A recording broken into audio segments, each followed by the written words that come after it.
discussion that you're having. If you feel the need to have a call to action, go ahead.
I'm your host, Stephen Vanover, here on the Sports Talk Line Network, where we talk sports 24/7, 365. This is NFL Game Day Week 6 live reaction, and we got the Sports Talk Line crew here for you. We're going to work around the room real quick, but before we do that, please hit that subscribe button down below. Slap that notify bell. Give us a retweet if you're watching us live on Twitter. Give us a post on Facebook, whichever social media platform you're doing. Without you, it doesn't happen. Thank you so much. Let's dive right into week 6 as we work around the room.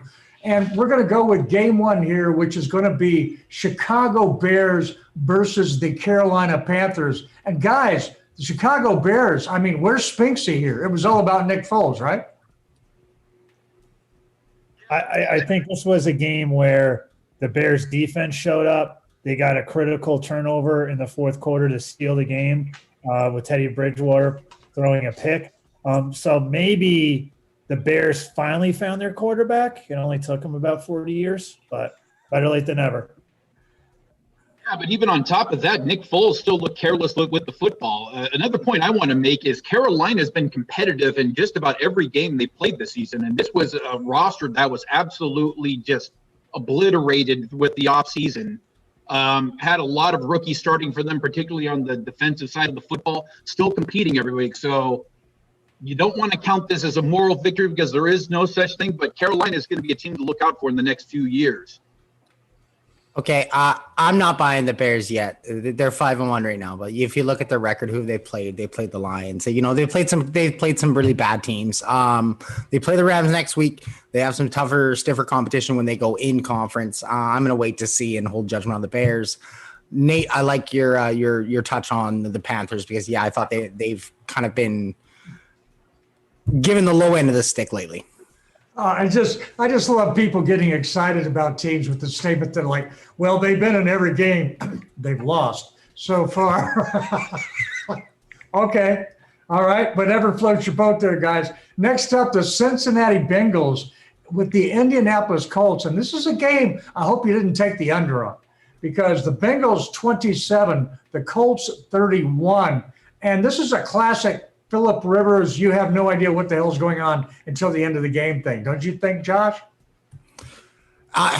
Yeah, that was an interesting one. I was watching the game there, and it just, I don't know, like it was one of those games that nobody wanted to win, despite them both trying to win it. If that makes any sense, you know, a lot of, I said it yesterday to somebody actually that I said I didn't think Joe Burrow will be an NFL quarterback, but I kind of want to eat my words on it today actually after watching it. 313 yards, 0 touchdowns, 1 interception.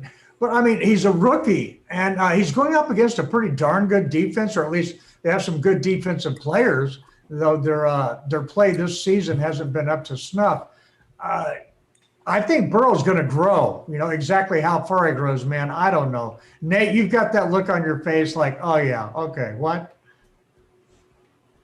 Well, no, Joe Burrow has been impressive, but he's not going to grow anywhere besides 6 feet under unless they don't protect him. I mean, that's really what they've taken away from this Bengals team they played this year. They were up 21-0 and blew that lead. And, of course, in a Phillip Rivers-like game, which if you reverse back to his career with the Chargers, that's a game they most likely lose, but they came back and won it. And they needed that game to stay on par with the Titans.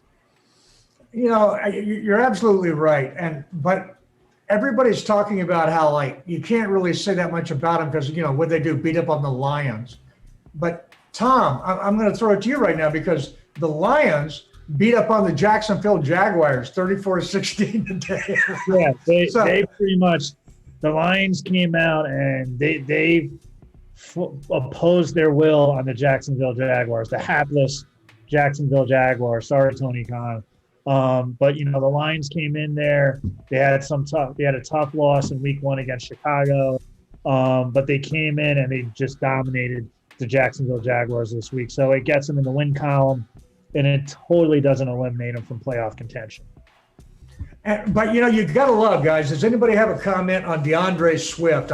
14 carries, 116 yards, 2 scores. I mean, the guy's fantasy football gold, right? Address something that's going on with your background because it looked like you had webbed fingers when you did that right now. So I don't know if you were holding up 1 or 2 right there. Does it matter? Back to DeAndre Swift, I really don't know why they signed Adrian Peterson in the offseason because I really would like to see him get the majority of the carries. You know, it makes sense to me. It really does. And, you know, who knows what's going on in there. It is the Detroit Lions. But, you know, they played like a team. I believe, Tom, we were talking about this in the green room earlier, that the Lions played like a team where they knew their coach was going to get fired. And the Falcons played like a team, as you pointed out, that their coach had just been fired. Yes. Julio Jones played like the Julio Jones everyone knows. He had over 100 yards, 2 touchdowns, and they pretty much took out all their anger and frustration on their poor little opponent. They just overwhelmed them. It was a big thing, and, you know, 40-23. They dropped a 40-burger on them, man. They put a 40 against the Vikings, even though they were out. You know, the Vikings were also a 1-win team, but they had some offensive weapons. But, you know, Atlanta looked great. So you got to wonder if maybe this head coaching change, you know, is it a honeymoon period or is it they just really did need a change and they needed to, I guess, stir up the echoes, for lack of a better term. Well, Nate, you know, what I want you to address real quick is Julio Jones. The guy was in cruise control, all right? Was he playing 100%? Dude, he wasn't playing 50% half the time. And, you know, do the math on that. But now all of a sudden the guy shows up and he looked like Julio Jones. What's going on there? Well, he's dealing with a hamstring injury, so he's been out the last couple of weeks, but he's finally looks like he actually got in the end zone. And you want to talk about, conversely, you want to talk about the Minnesota Vikings. If there's a team up for debate as the most disappointing team coming into this season, they're up there. Not to mention they just gave Kirk Cousins a big extension on his contract for another 3 years. That's all guaranteed. Played abysmal today and has had an abysmal season. So, I mean, where do you go from here? Yeah, Trevor Lawrence. Yeah, exactly. Right. Do you seriously want to be the GM trying to hang on to your job and explain to the owner why he should keep you? Okay. the guy that signed him to that. All right, but let's go on. There's another game we got to get to. There's 10 games we got to work through today. And this is a game we all know a little bit about. The Washington football team, 19, the New York Giants, 20. And it was a game that the Giants should have won. They did win. They tried to give it away, but then in the end, they just said, you know what? No. Tom, come on. Give us your reaction, man. I mean, it's you, babe. First one of the season. All right. Finally, they popped that cherry. But I think with the Giants, it was, they had basically Washington missed the field goal. Giants got their first score when Daniel Jones threw a perfect pass to Darius Slayton for 23 yards, just a rainbow, hit him right in stride. The Giants were ready to go up 13-3. Washington punted the ball, and of course there was a running into a kicker. Riverboat Ron rolls the dice, goes for it on fourth down. The Washington football team converts it. They end up scoring a touchdown against. So once again, the Giants cannot stop the opposition to close out the half. It got a little scary, ended up being 13-13 going into the fourth quarter. Giants force a fumble, and Tay Crowder returns it for a touchdown. But, of course, Washington comes back. They score 20-19. Once again, Riverboat Ron goes for a 2-point conversion, but the Giants held on, and they were able to get the W to finally break through and get that first win for Joe Judge's career. And that is the quick synopsis when you ask a Giants fan, okay? Dude, I mean, it feels good. And not only asking you, but, flipping down and Nate, not only is it their first win, this puts them what? One win out of first place? Yeah. I mean, the embarrassing part is the Cowboys, no matter what happens, are going to be in first place, win, lose, or draw after Monday. And that's just embarrassing. But going back to this game, I thank God for Riverboat Ron going it for 2. It was absolutely – this game did not deserve to go into overtime. I mean, sometimes games are blessings when they go into overtime, but this is not one of them. All right. Well, don't hold back. Tell us what you really feel about it. Josh, we're gonna like up the game here a little bit, and instead of going with, and actually, as I heard this game described, I really wish the tweet went by so quickly I could not catch the name or scroll back and find it. However, it was mentioned by this particular user on Twitter that this game that we were just talking about was the most movable object by the least available force, and they were going to go fight it out. But now we have a game that was really interesting to me, another NFC East game, the Baltimore Ravens with 30, the Philadelphia Eagles 28, and the Eagles were just blowing it for most of the game. And then in the fourth, Wentz woke up. Josh, did you see this? Have you seen the stats on this? I mean, Lamar Jackson was awesome, busted off a huge run. Of course, he's Lamar Jackson, but he was a little tentative and he wasn't good with his throws today. And I thought that let the Eagles back in the game. And then all of a sudden, Wentz, who had just, looked like a bad version of Eli Manning, he woke up. No offense there, Tom. I mean, old Eli Manning, not new. All right. But then all of a sudden, he woke up and started making some plays with his legs going downfield. And then they had their wide receivers, the ones that they didn't really draft, the ones they just signed off the street. They started showing up, and wow, they looked good, and they were at it right up to the very end. Yeah, I thought Vince Papau, is that one of the ones they signed? Yeah. For the Eagles there. No, I mean, what's with the 2-point conversion thing this week? That's what seriously. The 2-point conversion. Like I mean, I understand in this game, but like I don't know. They don't have that in Canada, right? No, we just kick it through the end zone and we get 1 point for it. So there it is. Lamar Jackson's been kind of an interesting one this year because I don't think his passing. I think teams are kind of wised up. Like, okay, we'll make him beat us completely on the passing, and he hasn't been able to do it. I mean, he kind of was able to do it last year when they had the dual running threat. But, this year he hasn't been able to do it, and teams are kind of figuring out. Obviously, the Ravens are 5-1. But, they're going against the Steelers, which are 6-0. And So we'll see what goes there. I mean, the Eagles, again, they're only one game out of or half a game out of first place. So what a terrible conference to be in. I'm glad I'm not a fan of any of the team in that conference. Okay, Wouldn't moving that be right along. terrible? Josh used to be with the show. No? You are in the conference, by the way. You know, and we're Oh, actually sorry. Division. Thank you. No thank you. gifting backsies. Yeah, Well, damn it. That's okay. When you've won as many Super Bowls as this division has, people think of it as a conference. That's okay. I understand. It's a common mistake. All right. Excuse me as I drop the mic here. All right. But I mean, basically, the Eagles have talent. They roared back and made plays. And it's a matter of if they can get it together. But that offensive line, I don't know. Tom, what do you think? Do you think it's one of the parts where we see this a lot in NFL games and football games where the opposition gets a big lead and they're more concerned about, like, know what? We'll just put the pressure off. We'll give up the intermediate plays. The opposition's able to go up. The team with the lead lets up. Do you think that's kind of what happened with this Philly-Baltimore game, where Baltimore just let up a little bit to let Philly come back in? It's a little bit of an enigma because if you go back last year, if Baltimore got up on you by any lead, it was a death sentence. They laid on you like a sumo wrestler. So I'll go with what Josh said. They don't quite have the horses that they did last season in the running game. So they're not able to react like that. So whether they did it on purpose or it's just they don't have it, Tom, yeah. Basically, that's the difference between this year and last year, right, Nate? Yeah, I mean, I don't know. I mean, this has been an interesting week of football because this has been where a lot of teams have been tested for the first time and ended up failing. So if this persists, I think then you could say. Speaking of failing, this is a great segue. Let's talk about Baker Mayfield, shall we? Bust.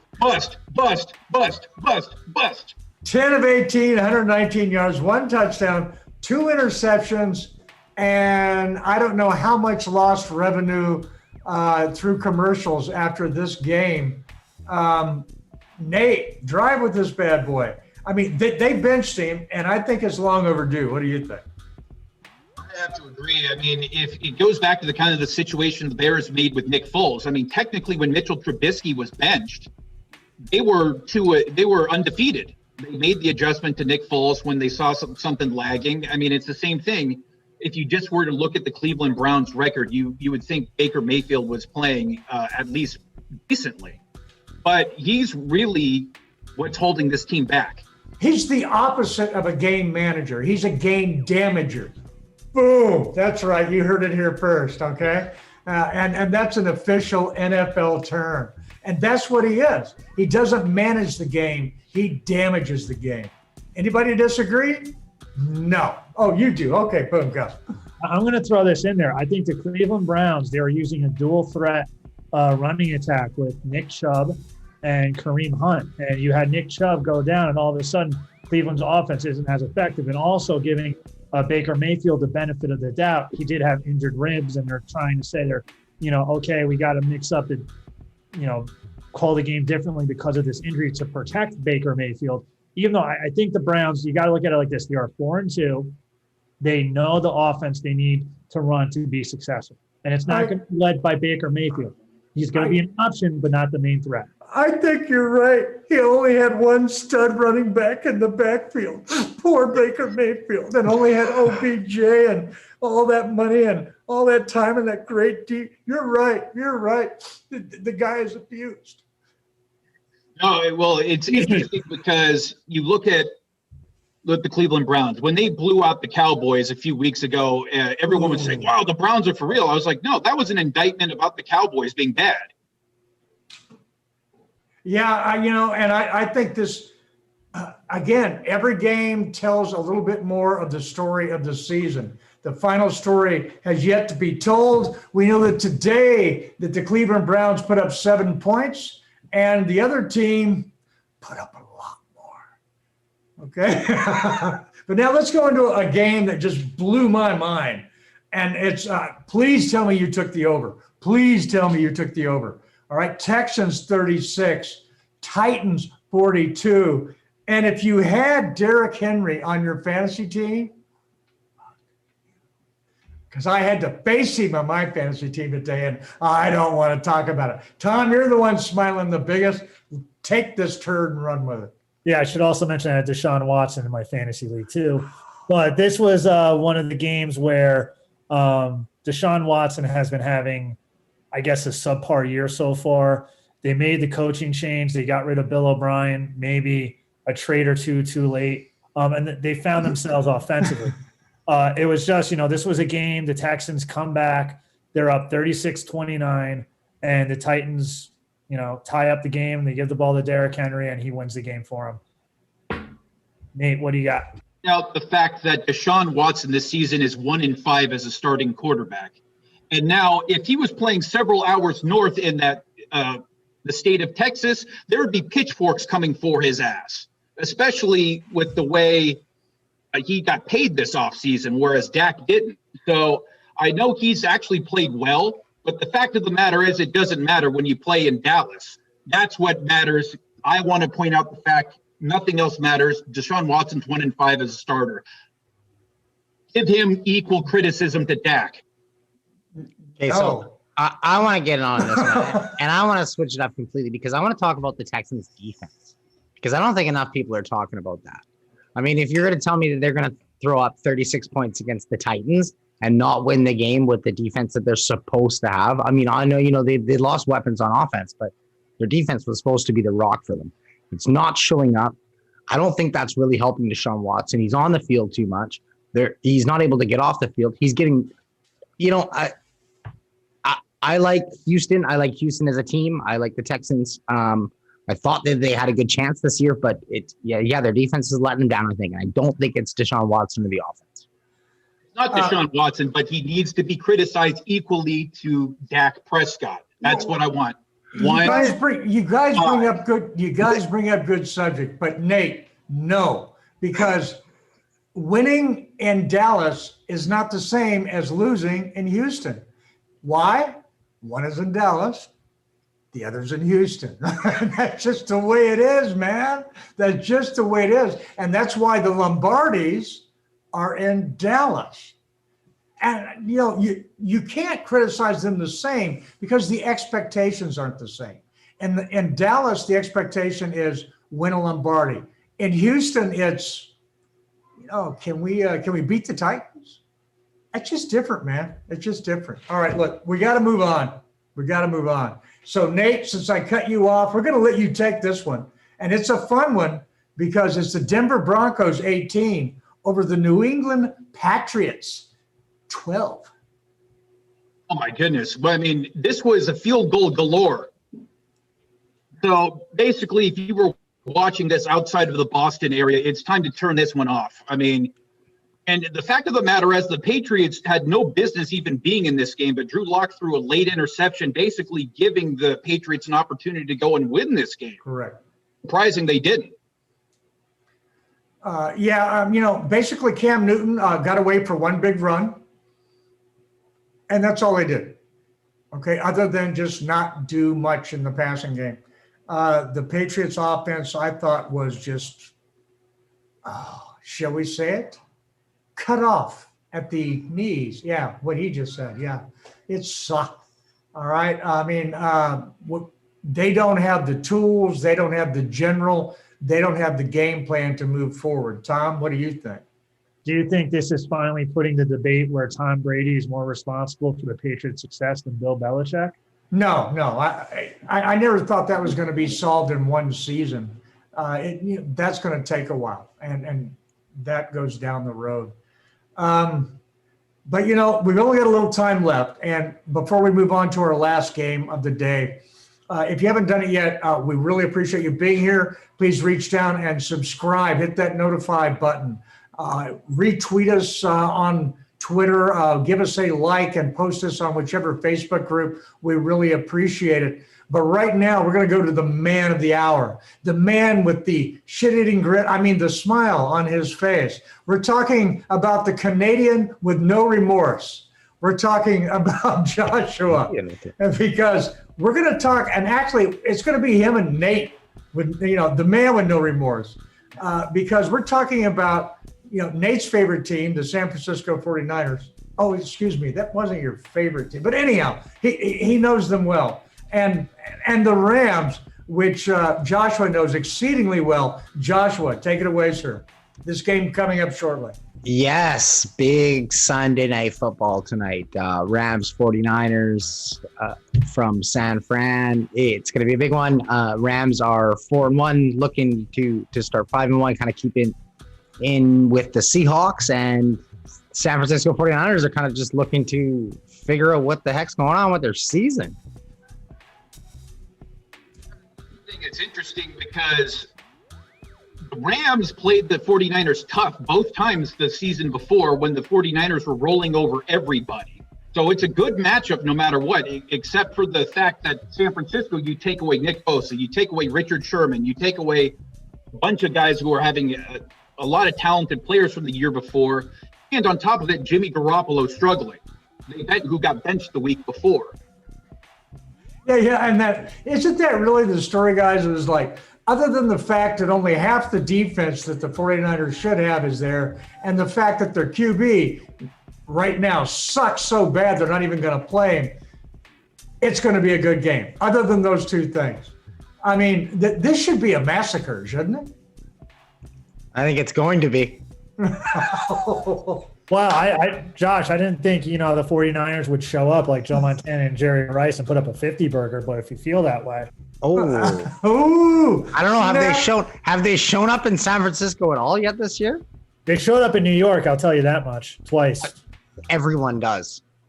Ooh. Showing up in New Jersey. Excuse me, everyone but the Jets. In New Jersey. Okay. I like how we completely skipped over the Miami Jets game, but thank you. I'm so happy we did. Don't worry about that. All right, yeah. Well, actually, hey, let's give that at least a few moments, and I apologize. No, I definitely missed that since you brought it up. Take it, because that was incredible. Well, let's put it this way. The Miami Dolphins, after this win, are ahead of the New England Patriots in the standings. I'll clap to that. Golf clap. I'll clap to that. All right. So, but now for the game tonight, guys, we all know who won, who didn't win the games we just talked about. But the game here that we're talking about, the San Francisco 49ers versus the St. Louis, Los Angeles Rams. You got to say the whole name because it's tradition down here. We have a lot of Spanish influence. And who's going to take the three phases of this game? Is it even a contest, or is it like, hey, if you're a Rams fan, log on, see what's happening. If you're a diehard, fan of the other team, log on just so that maybe you can watch an individual player have a good game. It's interesting with the 49ers because they're having a sexual identity crisis right now. They don't know who they are. They don't know what lady parts they have or what manly parts they have. Last year, it was rushing for, getting to the quarterback, which they can't do due to the injuries, and they lost to Forrest Buckner. Running the football, they can't really establish themselves doing anything offensively. So they're in identity crisis, whereas the Rams are just really outplaying their talent, particularly on the offensive side of the football. If I recall correctly, they actually have a female a linebackers coach, and the linebackers are one of their better units. So, I don't know what to tell you. They're definitely getting it done in that regard. But yeah, an identity crisis. There's a lot of teams with that right there, trying to find a way to win, to do something that they did before that they don't have the horses to do anymore. And right now, I think the only thing that the San Francisco can do, Tom, correct me if I'm wrong, is run the football. I believe so. Jimmy G, he kind of has been, whenever someone leaves New England, it seems like they leave part of their talent in Boston. And Jimmy G, they made this acquisition. They thought he was going to be the franchise quarterback that the 49ers desperately need. He'd be the final piece. He got him close to the Super Bowl, but so far this year, he hasn't lived up to expectations. You got to wonder if all of a sudden, since the ground game isn't as good as it was last year, and the defense, due to injury or regression, isn't as good as it was last year, all of a sudden, they're not as effective offensively. All right, well, there you go, man. You know, you have to wonder. Basically, nobody here is picking the 49ers to win tonight. All right, let me just jump to that chase right now and cut to that. And as we sign off here, if I've not already begged enough, I'm going to beg one more time. Please hit that subscribe, hit that notify, et cetera, as we work around the room. Thank you so much for being here tonight. Mr. Tom McAllister from New York City. You can find him on Twitter at defense_com, defense_com. And then you find Mr. Nate Dowdy on Twitter at No Remorse Sports. Thank you for being here, sir. Always a pleasure. And the man with the plan, Mr. Canada himself, you find him on Twitter at Joshua Griffith 0. Joshua Griffith 0. Did I get that right, John? Yes, sir, you did. Hey, and also too, I mean, we haven't even touched on this. The Tampa Brady stomping of Aaron Rodgers that's happening right now. I mean, well, the game is finishing up, and that was going to be the bonus thing for the end. Oh, let's take it down. And basically, it started out with like Tampa Bay looking like, oh man, what's going on? What's going on? And then all of a sudden, Brady took hold of the reins, and what happened, John? It's like a one-legged man in an ass-kicking contest. Oh, look, the funny thing is, this is the first time that Green Bay has turned the ball over this season. So they turned the ball over in 2 consecutive drives with Aaron Rodgers interceptions, and they basically grabbed the reins and didn't let go. And speaking of which, Green Bay has rolled over everyone this season. This is one of those teams I was talking about. They finally go play another bully, and what happens? They got bullied. That's very true, man. And, you know, it's just strange. You know, this team is reacting right now like a Mike McCarthy team, but wait a minute, he's not there. Okay. But because that's a classic Mike McCarthy reaction, roll over everybody until you run up to a team that can punch you right in the nose. And then that doesn't work out so well for you at all. It's fun to watch this. Definitely the Bucs are trying to carve out an identity. I think their recent signings at running back and along the defensive line have really done well for them, helping give them that tough guy, punch you in the mouth image. And these guys are really playing hard for each other, aren't they? Yeah, that's surprising to me because I'll raise my hand and say I was wrong about the Tampa Bay Buccaneers. I thought they were last year's Cleveland Browns with all the off-season acquisitions. I thought they were more flash than they were firepower, than they were lightning. But no, actually, this year's Cleveland Browns are last year's Cleveland Browns. But that's what you see. You were close, but no cigar. No, all right.